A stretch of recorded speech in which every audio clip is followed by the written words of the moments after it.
Imagine this, a sold-out concert ends, the crowd goes home, the lights come down, the truck start loading. And backstage, trays and trays of untouched gourmet food are about to be trashed, just thrown away. So meanwhile, nearby families, veterans, and people struggling to survive are wondering where their next meal will come from. And as a stark reference, 1 in 5 children in America lives in a food insecure household.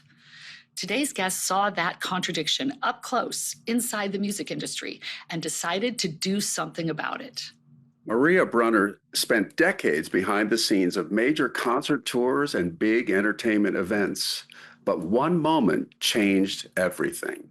Instead of watching thousands of pounds of perfectly good food go to waste, Maria created Musically Fed, a nonprofit that rescues excess catering from concerts, tours, and festivals, and delivers it to shelters, veterans organizations, and people in need. Since its founding, Musically Fed has rescued more than 870,000 meals. Wow. And continues to expand its impact through partnerships with major tours, performance venues, festivals, and even sporting events. That is right. This is a story about compassion in action, about seeing a problem that everybody else accepted and refusing to look away.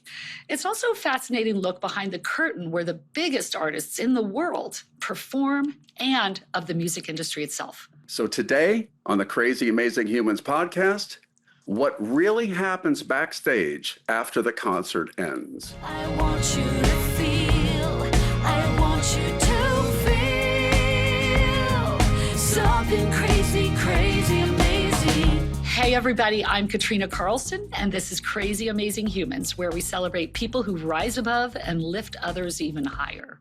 And I'm Jefferson Denim, and today we are so happy to welcome Maria Brunner, a longtime music industry executive and the founder of Musically Fed. Maria, thank you so much for being here. Woo! Wonderful introduction. Thank you so kindly. Great. So, well, before we even get into Musically Fed, we want to start with the moment. Was there a specific moment where you looked around backstage and thought, we cannot keep throwing this food away? There were lots of those moments, quite frankly, and no one was really willing to step up to do it because I think there was the perceived idea, oh, this is going to be such work, so much work.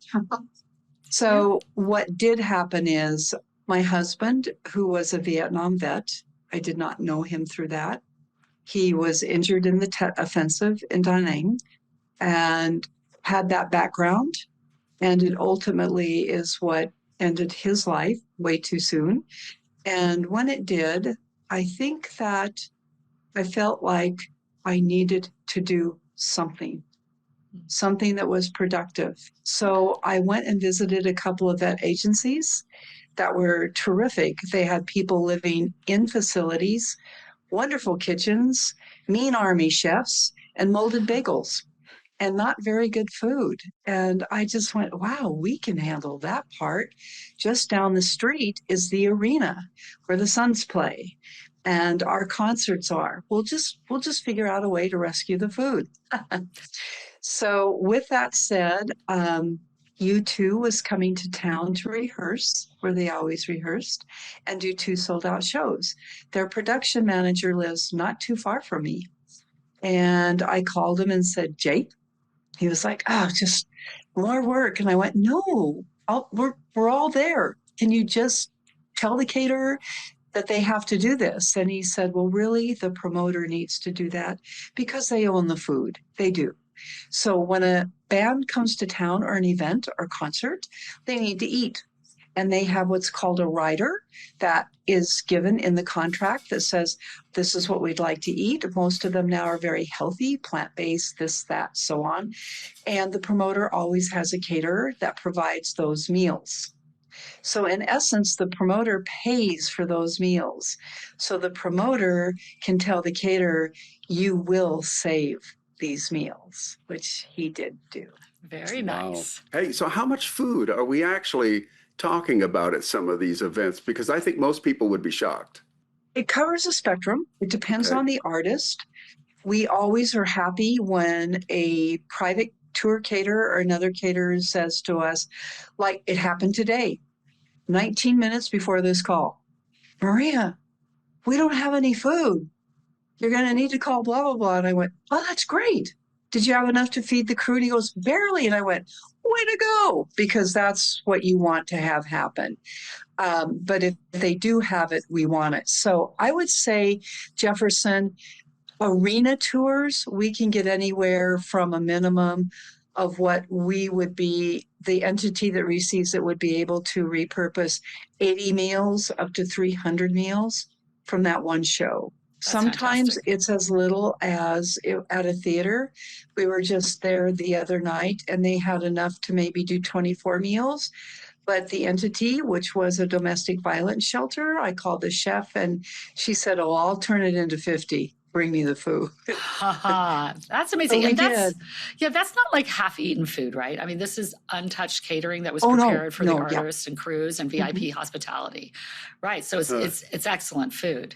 Wow. You know what fascinates us is that you're not some outsider criticizing the entertainment industry. You are deeply inside it.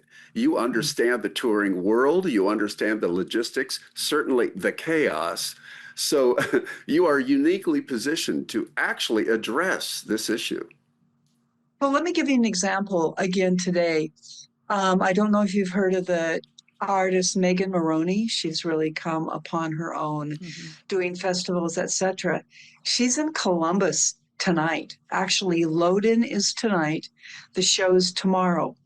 And one of our board members manages the Ohio Stadium, which is the biggest stadium in the nation, and the 3 venues that are there. And so he texted me and he said, do we want to do anything with Megan Maroney? And I went, well, when? And he goes, tonight. And I went, okay.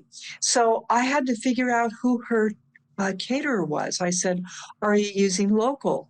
And he said, no, I don't know who it is. Well, I know primarily who the 5 biggest private caterers are, and I hit it on the first one. Wow. It's a company called Latitude 45, and they're great. And I just did Florence and the Machine, and it was Latitude 45. In fact, that was at the arena here, and I walked into their catering tent, and one of the guys, Shaggy, Maria, do not touch anything in this part of the refrigerator.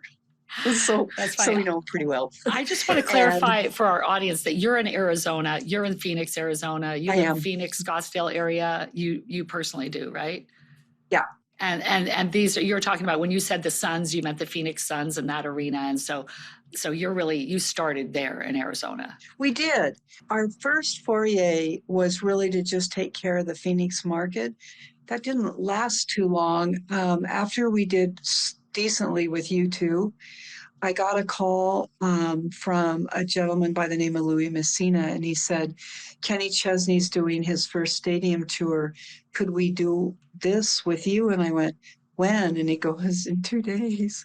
And I went, Oh my gosh. who's the caterer? Are you using local? And he goes, no, I'm using Tour Cats. I went, Audrey, you're using Audrey. I know Audrey. And so, things like that just kept happening. So I got a hold of Audrey and she said, we are so down for this. And with Kenny Chesney, he had just taken on a couple of artists that were starting to really come aboard on their own, one being Miranda Lambert. So not only were we repurposing unused catering for the crew, but Miranda took it upon herself to make sure that trail mix and chips and things that weren't opened from rehearsal, etc.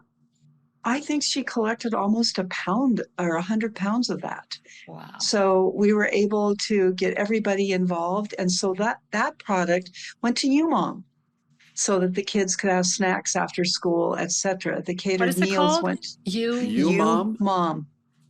I don't know what that is. What is that? It's an agency here in town that takes care of single moms with their kids. Oh, They provide housing, and if they don't have the housing, they provide meals and so on.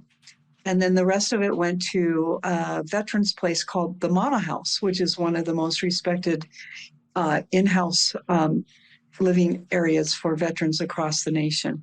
And we ended up taking them Load In, Kenny's first show, and then his second show. It was a lot. And that's when 2 days later, someone from that same promoter said, "Hey, do you think you could do this in Dallas? We're going to be in Dallas." That's And I great. said, "Sure, maybe when? Tomorrow." Oh my Wow. gosh. Well, that's So it was like, we'll try. And actually, we were able to pull it off because one of the things we discovered is veterans know veterans know veterans know veterans all yeah, across the nation. yeah. They're brothers. And Mm. they put us in touch with a really good outlet that actually began to help us learn how to do this across the nation. And how beautiful that your late husband became your major inspiration for this mission Yeah. of yours. And you know, that's just incredibly moving because what started as noticing waste became something deeply personal for you. It just to find that way to serve people with dignity and honor the memory of your husband. You know, kudos to you. That's Yeah. such like that's kind of the dream in terms of That's powerful. getting out there. It's really powerful. That's kind of you. I appreciate that.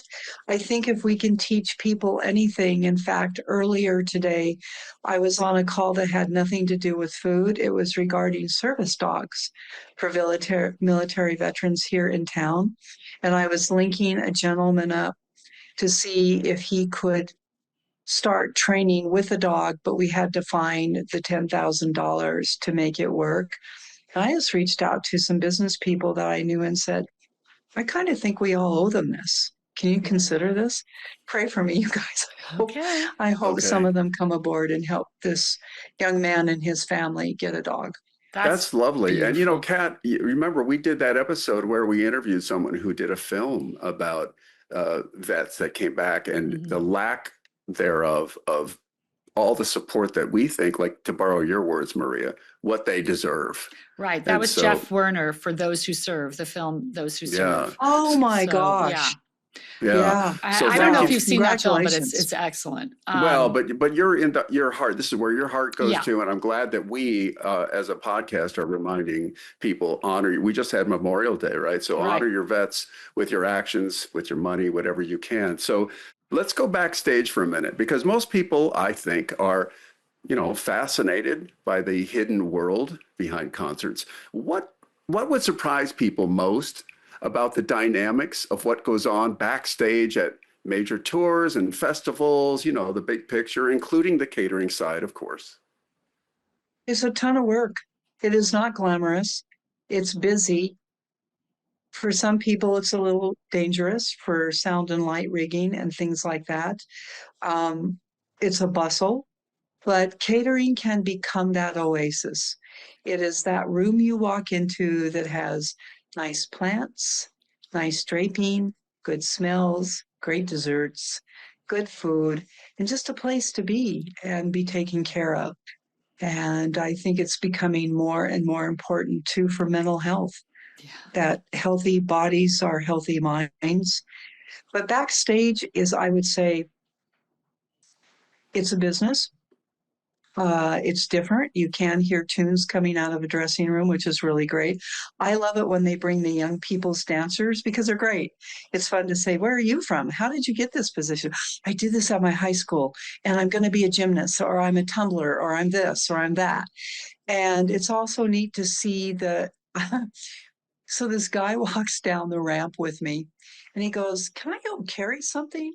This was like 6 months ago, maybe 8. And I went, "Oh, I got it." He goes, "No, no, let me help you." And I said, "I need to take it into catering." He goes, "Well, that's where I'm going." And so he helped me set it down. And then he came over and he said, "I'm getting some coffee. Would you like a cup?" And I said, "Yeah, sure." It's James Taylor. Oh my gosh. Wow. Wow. What a All right, guy. we So, already I like love him. that. Now, Yeah. And wow. I think, so yeah. that's unusual, but just a real person. So I think the Wow. other thing Mm, is many of these people are just your next door neighbor, your son, your cousin, whatever, and they're multi-talented and they want to do the best show that they can. So that means there's a lot of work, a lot of skill that goes in to many people's parts backstage. It's crazy. Absolutely. I know, because I do think people picture rock stars and luxury and excess, but there's like hundreds of hardworking crew members, drivers, lighting, people, riggers, caterers. It's kind of like a traveling city, you know? Would you say that? That's Yeah. very well put. It is. Okay. And I So think yeah. artists like Taylor really worked hard to make that traveling city comfortable, if you could. Yeah, that's a The beautiful long, thing. big tours. What do you think, like one misconception people might have about the music industry or about how these touring, cities go around? That it is a life of luxury, that you're taken care of, and in a lot of respects you are, but you still put on a show, you still do sound check, you still rehearse, you still work out, you still need to keep in touch with family, you want to keep in touch with friends, you want to make sure that your crew is good, you want to make sure that they're healthy. How's the venue? Are they good? How are the truck? Think about this. Where are you getting diesel for your trucks? Right. Someone's got to Right? go get it. Well, now, especially since it's so expensive. That's Yeah. Ridiculous. Wow. It is a traveling city, Kat. That's a great way to put it. Oh, thank I you. love that you said that. Yeah, Yeah. well you. said. So I saw you up close and personal for a nanosecond to just get a glimpse of what you do. What is the logistical challenge? Because I know it's incredible, of rescuing food after a major event, because concerts end late, people are exhausted, everybody wants to Well, go home. So we always try to make friends with the chefs, and we hope that they carry over from year to year, because once they see it and get it, they get it.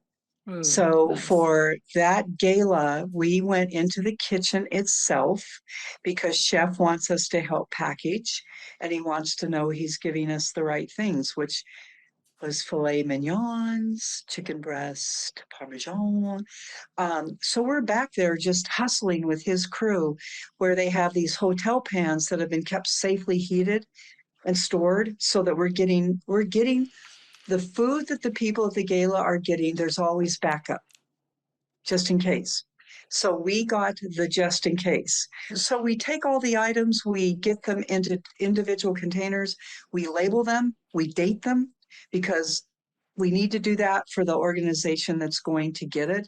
And we have a very quick window, because chef, for this event, he has to get his staff out of there or be prepared to do what is the next thing.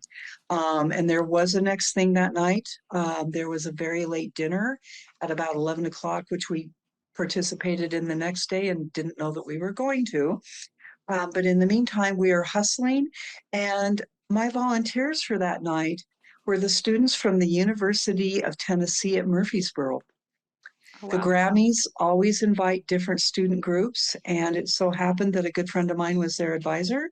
So they showed up at 10 o'clock in their van with their sterile gloves, and they were ready to rock and roll and pack it, which they did. We lined up an opportunity for them to deliver to Midnight Mission right in the middle of Skid Row in LA. And Midnight Mission is considered one of the finest institutions in the nation. I And have volunteered there before. I agree. It's powerful. Yes, they believe that God and every spirit has led them to be there, and to be that good image of that you can make it, you can get healthy, you can develop. So we work with them all the time, and the kids have never experienced anything like that before. So that was that. Now the Grammys. It starts at like 5 o'clock, and we are upstairs in the kitchen harassing the chefs. And we're harassing those that do concession and those that do the catering. And catering is the green room and the locker rooms for all the artists that are backstage. It is not glamorous at all. I think there's 4 restrooms back there for everybody. Your dressing room is a locker room or a hallway, but they do try to feed you very well. But there's the suites. Everybody that comes and goes to the Grammys and buys a ticket, they're suite holders. We get that. We get the concessions, etc. And we started about 6 o'clock and we ended about 2 a.m. And we are stalkers because we want it, and we will help pack it. We will help wrap it. And there again, Midnight Mission is our biggest agency, but we had 4 others that we delivered to that evening, and then 2 more the next day. That's just a lot, actually, logistically, a lot that you're doing there, because not only are you having to get permissions from all these different organizations, because you're all over obviously the US. And then you also have to find the groups that you're taking the food to, and somebody's coordinating all of that. And it sounds like it really started grassroots, right? It was like this, then that, then this, and it built, and then your credibility built, right? It grew. Hey, beautiful people. This is the part of our episode where we quickly remind you, if you're enjoying our podcast on YouTube, please take a moment right now and like this video and ring the bell. And if you're listening on your favorite podcast platform, be crazy amazing and write us a review. Very much appreciated. Now back to our conversation. And then you were able, and people were referring you. Have you found any, hands up where they didn't support your mission, whether it be artists or, chefs or people who just said, no, we're not going to, you run into a brick wall with anything that you were really hoping to make happen? We have. Anything Why? you want to Why would- share or yeah, why would about they- what that might be and how it happened? Or you don't have to share. Maybe it's something you don't want to. Can you name names and where they live? Oh, I guess it's hard because maybe an artist or something you wouldn't want to talk about somebody, but is there anything Just you can think talk about our politics right now. Oh, okay. Gotcha. Have there been artists or tours that were especially passionate about helping? Billie Eilish. We did her whole tour this year thanks to a wonderful organization called Reverb, started by the lead singer of Guster. They are just amazing. They want to save the earth, and they are bit by bit doing it. We're a small part of that with Billie, her mom, and her family and Reverb. We repurposed food at every date, and we did it with her in Europe as well. So you do have those. Tame and Paula, totally into it. We just finished a long tour with them in Europe, and we'll be starting in America in a couple of weeks. Dierks Bentley, such a passionate guy for it. Totally. Coldplay. Absolutely. So cool. That's Love so it. great. When you do that, I'm just curious, do you have certain volunteers that go with each of these tours? How are they paying their way? Does your organization pay for their flights? How does that work? Or are No, are the artists bringing them on no. and paying for them to be there? Oh, or- no. Oh, no. Oh, no. How does it work? Some do. Dierks has always offered us a stipend per show because he lives here and he's heard that, oh, they pay insurance. Oh, they have overhead. Oh, they have to get a permit in every city. Oh, they need to reimburse maybe a volunteer here and there. So he does. And I'll tell you who else does is the Stones. Whenever we go out with them, they make sure that we have a little something per show, and it makes us come out even. We don't make Wow. anything, nor should we. But we do want to keep doing what we do. So have there been any artists who have been particularly supportive, or what artists support you and Musically Fed and what you're trying to accomplish? The artists that have supported Musically Fed are Fleetwood Mac was one of the first. The Zac Brown Band was one of the first. And then Dierks Bentley came aboard, and he's been with us for 6 years. Coldplay, Billie Eilish, James Taylor, Pitbull.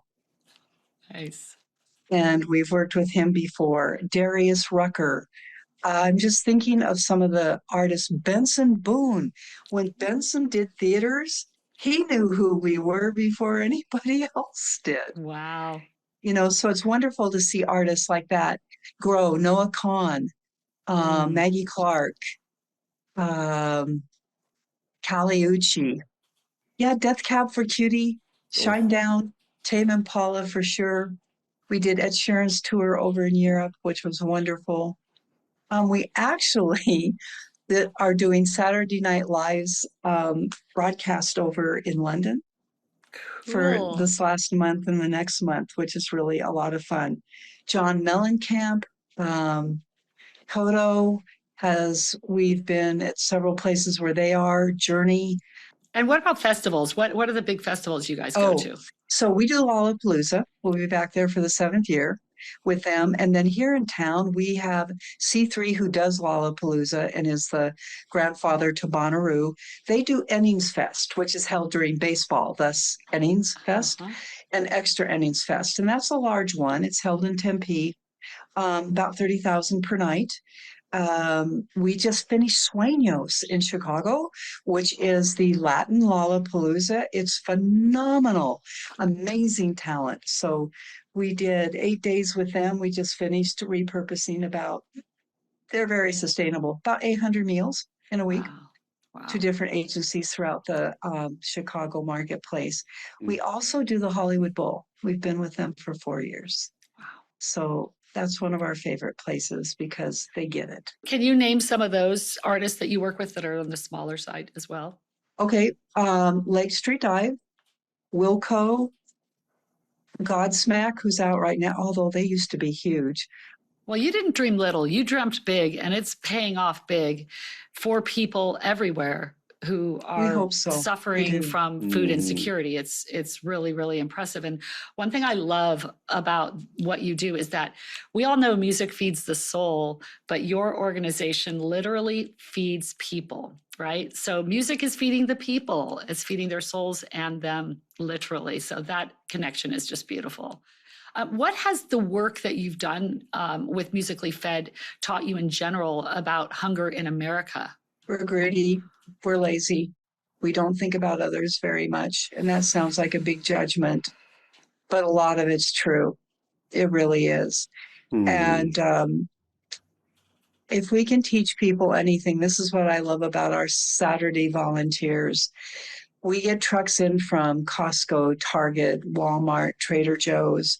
Those trucks are unloaded, the pallets are undone, and we put together boxes of dairy, meat, produce, fruit, all sorts of things that if we didn't do that with those agencies, those people wouldn't get that. They don't have the budget to do it. And I think that many people nowadays think, well, no one in my neighborhood is like that. Want to bet? Yeah. So how did you get to partner with Costco and does Costco? We don't. So you don't. Okay. It's a pretty neat thing. United Food Bank, Feeding America, those are two of the top agencies in the nation. And they work with independents like us. They work with a big independent in town called Resurrection Street Ministry. Jefferson, you may remember us telling you that during the pandemic, we did car drive-thrus to really feed our gig workers because they were starving. So we tapped Resurrection Street Ministry because he said, why are you driving to farms and getting their produce? That's taking you all day. We get it. We have trucks that go get it. We'll get it for you. And we just began to learn we had things that we were getting that they needed for their churches and their church and senior outreach. They had things that young families needed for their kids, milk, crackers, pasta, things that would work for them. So a lot of, until recently, the government would fund ways for companies to give and be able to not only write it off, but get some of their gas covered, things like that, et cetera. The people that I named to you, the companies I named to you, they're doing it. They're doing it everywhere. They're figuring out who are the best agencies to work with. They're very hands-on, who gets what, how does it get distributed. I love that you're bringing all this up and addressing it because the need is so great. And like you said, you can look around you, the people you know, and you'd be shocked to know that even if they're working full time, they can't afford meals or they're barely affording rent. And I'm glad you're there to meet the need, but it's kind of horrifying that the need is so big. It's overwhelming. It's every day. Last year in Phoenix, we donated or allocated a total of 23,700 meals in 1 year. We're not even to June and we've already done 80,000. Wow. Okay. That's a lot. That shows a huge shift. Speaking of when you were going out to the farm, have you heard of FarmLink? Because they were on Crazy Amazing Humans and they are a group that actually does link, as you can imagine, farm, excess produce to food banks and things like that. Yeah. And they're amazing. Yeah. They're so enterprising. I want to know how. They Well, we can give their introduce you to the guys who started it if you want. I know They everyone. have to be infectious because Uh-huh. you go and see some of the YouTubes that their volunteers have done. Yeah. It's amazing. Yeah. I agree. They, But we don't know them. We just they're all, Gen Zers, really. They're like millennial/Gen Z. And even our social media director worked for them at some point and knows them, right, Benita? oh my gosh. Yeah. Really? So there's some local boys and people that we know from. Also, my son went to college with them, and it's really cool. So, okay, that's neat. So it's all this. I love this network of people who know each other. They help out, and these organizations that are trying to make a difference. It's amazing. Because of your husband, Mel, I know that when you first started Musically Fed, it was focusing on veterans' needs initially. Is that correct? Yes. And we so, still do. We Yeah. still do. which is beautiful. What are some misconceptions people have about what veterans might need nowadays? I think that unless you're on the front lines and you're making headlines, because there's this huge troop deployment, when they come home, we don't hear about it. I'm so glad you brought that up because this is where I made a mistake. I honed in on veterans and not active military until the Fiesta Bowl. And we got invited to repurpose food from the Fiesta Bowl. And I thought, guy, there's going to be a lot of dry goods. How do we get this to people, etc.? And I bumped into this gal, and I can't remember how. And I said, oh, you work with the military? And she said, yeah. And I said, how do we find active military? And she goes, well, I work with 8 bases. I didn't even know we had 8 bases here. I thought we had 3. Wow. So for the Fiesta Bowl, we were able to get 4 cargo vans full of everything. And she does a pantry every Sunday at the largest base for active military. They get in line and they can take whatever they want out of that pantry for free. And what's that base called? What is the name of the base? It was Desert Ridge. Hey, I have a follow-up then, Maria. Are you suggesting or are you saying that active military people need food help as well? Oh my gosh, yes. So you're saying that they're serving our country right now And not under getting paid very well. Hello, this is a fantastic thing to bring up. I'm so glad you're addressing this. So here's our military, and everybody always parades out on TV or whatever and saying, oh, support the military. And this is happening? Unbelievable. I'm gobsmacked. Well, I think that things are so expensive now. I mean, honestly, the inflation and everything. I mean, just think about how if they don't have to pay for that meal tonight, they might be able to get something else that they really need as well. So maybe they're, you know what I mean? Or maybe they can't pay for that meal tonight. Katrina, I actually got to see some of those veterans, and I've got some really cool pictures of them getting boxes of things offloaded that was too much for the pantry. And I got a chance to talk to a woman, and she said, by any chance, are there pull-ups in this box? Now, unless you've had kids, young kids, you have no idea what pull-ups are. Mhm. And they're the Diapers. bridge between diapers and your undies, and learning Yeah. how to use the bathroom. And they have tripled in cost in a year. And Oof. so for moms, it's just like, how am I going to do this? How are you going to do I'm that? going to do this by going to Dollar Store, St. Mary's Food Bank. Maybe I can make it work this way. And these are people where both parents are working. Yeah. Or both parents are serving the military. And I'm not saying they don't get anything.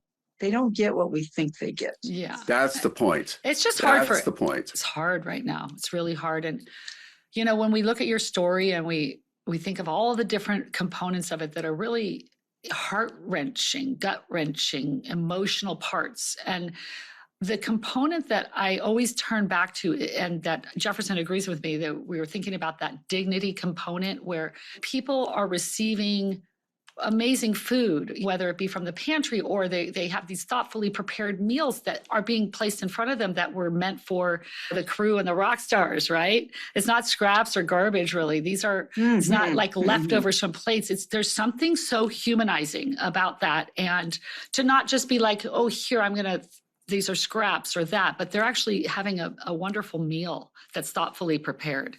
We work with this outstanding agency here in town, Native American Connect, because they're veterans. They get to live in their units till they die. You're not washed out. You're not limited to 2 years. They honor their veterans. If they've served, they'll take care of them till they pass. What I love about Katrina's question too is that when you treat, and I think you're obviously demonstrating it, Maria, when you treat someone with dignity, and even if they've been handed a bad hand and they're really struggling, but if you come at them with dignity, offering them blueberry pancakes, let's say, instead of a moldy bagel, I love this. I do think you're saying that it makes, there's like a different self-respect that is born. Like, wow, you're treating me kindly. I'm going to think of myself differently a little bit. Would you say that's true? That's the hope. And I think depending on where they are mentally, because there's no doubt we have mentally ill homeless people, it does, I think, imply that and make a difference. So we can too as individuals. I think through what you guys do and people like yourself, you make it possible to understand it's okay to be kind. It's okay to be good. It's okay to be giving. Thank you for that. That means a lot. And it is good. And it's good to be kind. And we also like to have fun on the podcast. Yes, we so do. We have a fun Scottsdale Colbert questionnaire style break right now for you. Right. So Maria, we're going to take a quick detour because you're from Scottsdale and I'm from Scottsdale too. So we have to do, I was born and raised. We're apart. Off of Tatum Boulevard in Paradise Valley, that area. Also in McCormick Ranch. I lived like my middle and high school in McCormick live Ranch. on McCormick Ranch. No, you don't. I love that. Yes, I love you guys, and I'm going to bring us back on track because so here we go. Thank you. Get these two Scottsdale Lightning ladies round. together Lightning and look round. at this. Here we go. Okay, here we go. Okay, so in go ahead. honor of, I love this, by the way. In honor of Stephen Colbert, this is our mini Colbert questionnaire, Scottsdale edition. Okay, here we go. What is the most Scottsdale thing about Scottsdale? Money. Okay. All right. Best Arizona smell. Is it the desert after the rain, sunscreen at a resort pool, or fresh tortillas? I got to tell you, the desert after the rain. It's my favorite. You're passing with flying colors. If somebody has never been to Scottsdale or let's say Arizona in general, what is the one thing they absolutely have to experience? MIM, Music Instrument Museum, and the Museum of the West. They're both exceptional. Okay, cool. Write that down, everybody. Yes. So, sunrise in the desert or sunset in the desert? Oh, I got to go with sunrise. Somebody pointed out, for some reason, I didn't realize I was doing it, but every day at around 5 o'clock, my coonhound beagle goes out on my deck for the sunrise, and it's magical.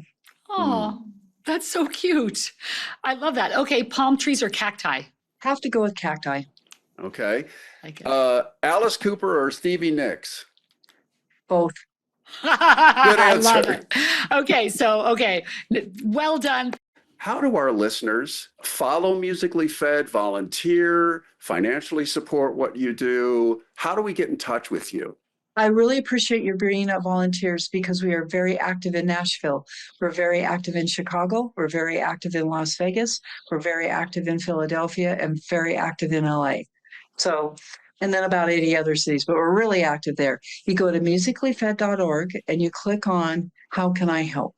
And you can sign up to volunteer. You can see what the opportunities are. You can donate via there. Every social media post we do, we're like any other nonprofit.